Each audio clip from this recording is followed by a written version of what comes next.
여러분 안녕하세요. 땅수루 박효근입니다. 제가 오늘 회사 업무 마감 시간 거의 6시간 됐는데요. 짬이 나가지고 오랜만에 지금 방송을 합니다. 직원들 좀 있으면 퇴근시켜야 돼서 제가 오늘 드리고 싶은 말씀은 제가 부동산 토지 사업을 하면서 돈을 많이 벌었잖아요. 근데 진짜 리얼이 아닌 사람들이 나와서 자기들이 뭐 부동산 투자를 해서 돈을 벌었다, 주식 투자를 해서 돈을 벌었다, 자기들 재테크를 잘해서 돈을 벌었다 하는데요. 근데 그런 사람들이 리얼인지 아닌지는 저 같은 전문가들은 그런 분들이 떠들어대는 소리를 10분, 15분만 들어봐도 금방 파악이 됩니다. 왜 이 말씀을 드리냐면요. 어떤 근거나 팩트 같은 게 너무 정확하지 않고 미묘하고 부실하게 말을 해서 그런 것들이 그런 사람들이 가짜라는 게 반증하는 근거들이거든요.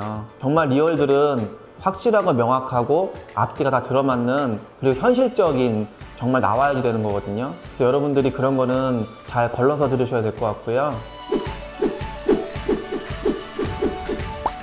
오늘 제가 말씀드리고 싶은 거는 저 같은 경우는 토지로 20대 초반부터 해서 돈을 많이 벌었는데 약 지금까지 한 18년, 19년을 했고요. 아시겠지만 제가 부업으로 대부업을 제가 하고 있어요. 여러분들이 뭐 대부업이라 그래서 너무 선입견을 갖지 않았으면 좋겠고요. 저 같은 경우는 정석으로 대부업 등록이 저 같은 경우는 돼 있거든요. K 로스차일드 대부라는 주식회사를 전 갖고 있어요. 대부회사를.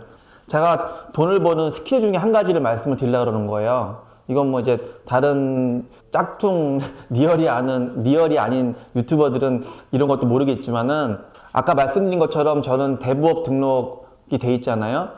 왜 10년 전부터 제가 부업으로 대부업을 했냐면요. 우리나라에서 먼저 본 경기 위기가 언제였냐면 2008년도 리만 브라더스 사태가 터졌잖아요. 그때가 금융 위기였고요. 그 1997 IMF 사태가 정말 강력한 그때가 금융 위기, 경제 위기였던 거예요. 지금 2023년도 1월달 지금은 경기 침체기지만 그 당시에 리만 사태라던가 IMF 때는 경기 위기였다는 뜻입니다. 근데 이걸 왜 말씀드리냐면은 뭐 나쁘게 말하면 사채고요. 그 FM적인 용어로 말씀드리면 저같이 이렇게 사업자 되는 사람들은 대부업을 하는 거 아닙니까? 그럼 이 대부업을 스탠스를 골격 갖추고 있는 사람들은 저처럼 이 대부업을 갖추고 있는 사람들은 어떤 게 유리하냐는 걸 말씀을 드리는 거예요. 오늘 제가 투자의 노하우를 말씀드리는 거예요. 스킬을 하나 말씀드리는 거예요. 이렇게 경기 침체기나 경기 위기가 왔을 때는 정말 시중에 돈이 사그라들어요. 돈 필요한 사람이, 급전이 필요한 사람이, 급박한 사람이 많다는 뜻이에요. 저같이 부동산 생태계에 있는 사람들은 어떤 노크가 많이 들어오냐면은 뭐 박 회장님, 박 대표님, 뭐 부동산 양질의 좋은 물건을 담보로 줄 테니까 급전 좀 불려주세요. 박 대표님, 제가 이거 담보 맡길 테니까 좀 돈 좀 땡겨주세요. 이런 제안들이 많이 들어온다는 거예요. 경기 위기나 침체 위기에는.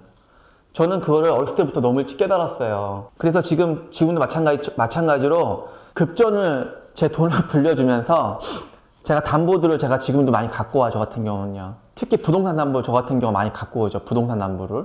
부동산 담보를 갖고 오는데도 노하우가 있는 거예요. 서류상의 노하우를 말씀드리는 거예요. 서류상의 노하우를 제가 오늘 공개해 드릴게요. 일단은 부동산 담보를 잡으면은 근저당 설정하는 거는 필수사항이고요. 물론 담보 여력이 있을 때 말씀드리는 거예요. 담보 여력이 있나 없나는 그 잉여 가치 판단은 본인이 잘 하실 줄 알아야 돼요. 그만큼 부동산을 잘 볼 줄 알고 시장성을 잘 알고 가치 판단할 줄 알아야 된다는 말씀을 드리는 거예요. 저같이럼. 제가 가치 평가를 해가지고 잉여 가치가 많이 남아있다 판단되면은 저는 그 잉여 가치분의 50% 이하, 보통 50%도 안 되니까 한 40% 이내의 수준을 해가지고 제가 급전을 불려주죠. 그러면서 그 부동산의 근저당 설정이라는 걸 반드시 합니다. 또 그 돈을 불려가는 사람한테 공정증서, 공증이라는 것도 합니다. 공증을 하면서 차용증서라던가 약속보험이라는 걸 제가 다 받습니다. 그거는 강제 집행력이 있는 서류들이거든요. 만약에 그 돈을 불려간 사람이 약속 날짜에 돈을 안 갚았다. 그러면 이 공증 서류 가지고 바로 강제 집행, 즉 경매 같은 경우를 바로 제가 접수할 수가 있어요. 그래서 그분은 재산을 한 번에 날리게 되는 것이죠. 경매 시장에 던져지기 때문에. 그러면은 여러분들은 또 이걸 아셔야 돼요. 경매 시장에 던져지게 되면은 정말 싼 값에, 헐값에 날아가서 돈을 빌려준 저 같은 돈을 빌려준 사람도 돈을 잘못하면 회수 못할 수도 있지 않습니까? 라는 질문도 하실 수 있어요. 그래서 부동산을 하시는 분들은 경매 시장, 공매 시장, 일반 시장, 금융 시장, 채권 시장을 두루두루 많이 섭렵하고 계셔야 돼요. 시장성에 대해서. 감을 다 잡고 계셔야 되는 거예요. 저처럼요. 그리고 여러분들이 착각을 안 하셨으면 좋겠어요.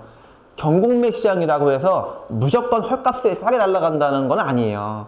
저 같은 경우는 일부러 경매를 집어넣기도 해요. 저 같은 경우는. 왜냐하면요, 아파트나 오피스텔 같은 시장들은 이렇게 사고 팔리는 횟수가 좀 빠르거든요. 피드백이. 근데 토지 같은 경우는 양질의 좋은 물건들은 물론 사고 팔리는 게 횟수가 피드백이 빠르지만 좀 땅 위치가 별로 안 좋다던가 좀 들어가 있는 땅들이라던가 입지가 별로 선호 지역이 아닌 땅들 같은 경우는 이 환경성이 떨어질 수가 있어요. 그래서 이 토지를 팔기 위해서 저 같은 경우는 경매 시장을 일부러 채택하기도 합니다. 왜냐면요, 경매 시장이라는 거는 전국구로 광고가 되잖아요. 그러면 경매인들이, 저도 경매를 많이 하지만은 경매인들이 경매 사이트라던가 등등등 그런 채널들을 이용해 가지고 전국구로 광고가 되는 게 경매 시장입니다. 좀 환경성이 떨어지는 땅 같은 경우는 오히려 경매 시장을 일부러 그 채권을 만들어서 가채권이라고 하는데요, 경매를 집어넣어 가지고 의외로 비싸게 경매가가 낙찰되는 경우도 저희가 있어요. 그래서 경매 시장이라고 해서 무조건 싸게 팔리는 건 아닙니다, 여러분. 모든 채널의 시장을 잘 읽을 줄 아셔야 되는 거예요. 그러면 그 돈을 불려간 사람들이 아무래도 돈을 날짜에 못 갚으면은 제가 강제 집행을 해서 그 부동산을 환가해 가지고 제가 자금을 회수하고 제가 받을 이자까지 회수하는 경우도 있을 테고요. 또 저 같은 경우는 제가 선호하는 방법 중에 하나가 뭐냐면은 제가 다 특약을 걸어 놓거든요. 그 돈을 불려가는 차용인한테 제가 어떻게 특약을 걸어 놓냐면은, 자, 특약이라는 표현이 말은 좀 그렇고 락을 걸어 놓는다는 뜻이에요. 어떤 뜻이냐면은 그 돈을 불려가는 사람이 날짜에 돈을 못 갚는다. 그러면 저는 이미 제 앞으로 소유권 이전하는 서류를 저는 미리미리 저는 다 받아놔요. 반대급부 서류를. 저는 제 앞으로 땅을 헐값에 갖고 오기도 하고요.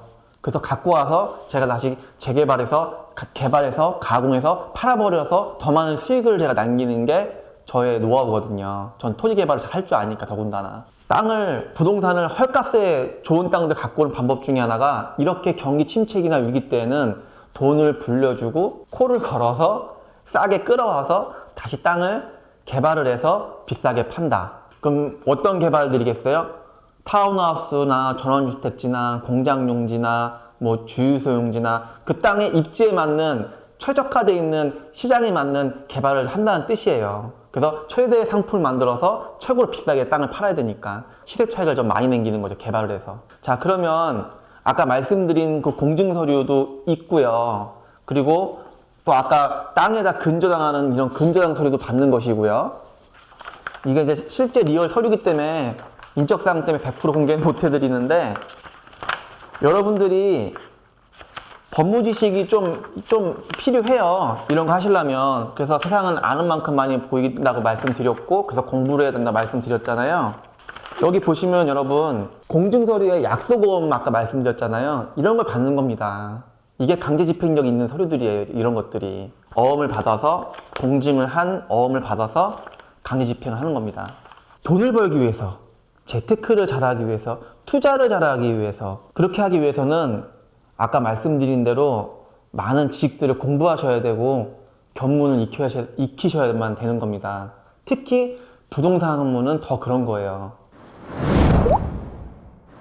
자, 사채, 대부업을 하는 이유, 저의 스킬 중에 하나 말씀드린 거예요. 토지를 헐값에 갖고 와서 재개발을 해서 최대의 상품을 만들어서 또 팔아버려서 또 부가 창출을 엄청 크게 남기는 것이고, 이런 것들을 반복적으로 하시다 보면은 엄청난 스킬과 노하우와 시야가 넓어지게 돼 있어요. 서류에 서류를 갖춰가지고 더 서류가 점점점 보완되게 돼 있는 것이고, 그 서류들이 나중에는 어벤져스 팀을 나중에 이루게 되는 거예요. 결론은 뭐냐? 사람을 믿지 마세요. 서류만 믿으세요. 서류만. 정말 리얼로 검증돼 있는 투자 고수 입장에서 말씀드리는 거예요. 사람은 이것도 어떻게 말씀드리면 너무 인문학적이고 철학적인데 감정의 동물이라서 바뀝니다. 그리고 돈 앞에서 바뀌고요. 한 100명이면 99명이 바뀌려나? 제가 사업을 오래 해보니까 그렇더라고요. 사람을 믿으니까 당하시는 거거든요. 물론 세상을 너무 각박하게 살지 말고요. 사람들이 어울려 사는 사회의 구조를 갖춘 게 세상이기 때문에 사람을 뭐 신뢰하고 믿는 거를 나무라는 게 아니고요. 이 부동산 세계관에서는 웬만하면 사람 믿지 마시고 서류만 믿으시라는 말씀을 조언을 드리는 겁니다. 저는 어렸을 때부터 그게 철칙이어가지고 저는 무조건 서류만 봅니다. 저 같은 경우는. 이렇게 돈을 버는 노하우. 오늘 요거를 좀 짧게 설명해 드린 건데요. 제가 이렇게 해서 만들어 놓은 현장들이 거의 컨테이너 한 박스 될 겁니다, 아마. 얼마나 많은 서류들을 제가 연마가 됐겠습니까? 실무에서. 그게 제 노하우 스킬이 된 거 아닙니까? 대부업 그 테마만 얘기하는 게 아니고, 아까 말씀드린 여러 가지 포트폴리오의 그런 구성 요소를 가지시고, 본인만의 스킬과 노하우를 가지시면은, 그게 본인만의, 나중에 엄청난 무기가 될 수가 있어요. 재테크 투자 시장에서 말씀드리는 거예요. 오늘은 여기까지 말씀을 드리고 여러분들께서 물론 전 대부업자가 본업은 아닙니다. 오해하지 마세요. 저는 부동산 개발 시행사 대표고 원래 토지 전문인 건 아실 테고요.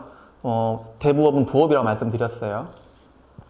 여러분들께서 제 말씀에 어느 정도 느낌이 오시면 구독, 좋아요 많이 부탁드리고 그리고 또 다음 편에는 다른 제 노하우를 말씀드리겠습니다.